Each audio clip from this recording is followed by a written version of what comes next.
Hi, I was trying to figure out how to communicate this to you just using language, and it's easier just to show you. I got a little test model here, excuse me, with just a roof on it, no windows or doors. And then I've got a camera open, but I want to show you the process.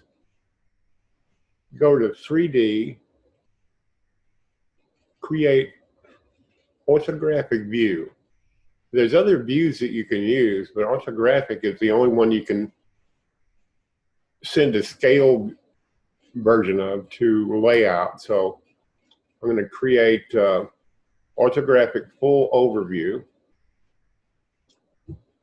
And then the next thing I'm going to do is go to the 3D menu, and let's see, where is that? Yeah, view direction. And then see, you can pick different things here, like there's an elevation view and view direction. I think what you're looking for is top view. And then I usually turn the color off.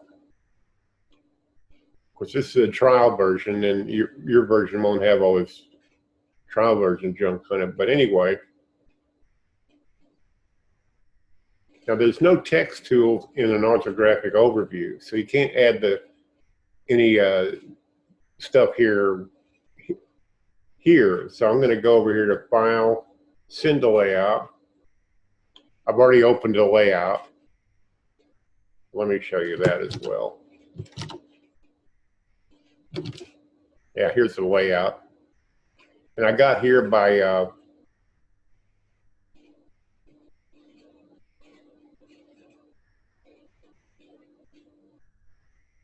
yeah, I'm trying to disclose the layout.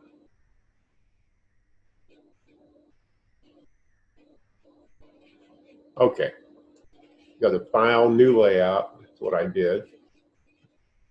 There you go. And this is a layout file if you've ever used one. Let's see. Where's my tech dimension tools? I don't see the toolbar. There they are. Okay.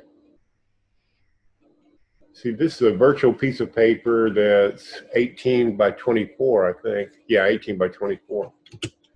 And now here's this view here. And I'm going to send it to layout, File, Send to Layout. It takes a little two-dimensional snapshot of this three-dimensional model. I'm going to make it half-inch scale, so it's larger.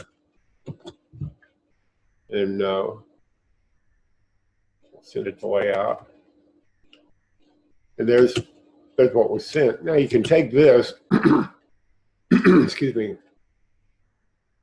and use text tools to, I don't remember what the pitch is, but let's say it's 512.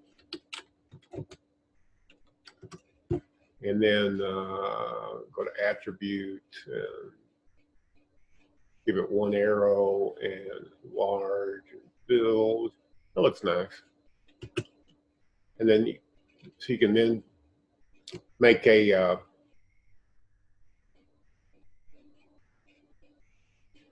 roof plan out of this. I take this, rotate it.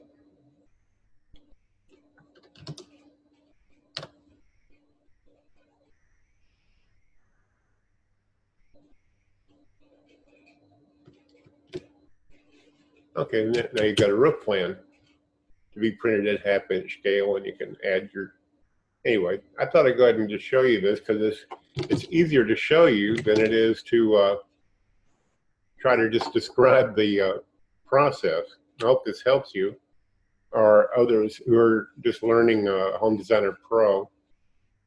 And talk to you later. Thank you.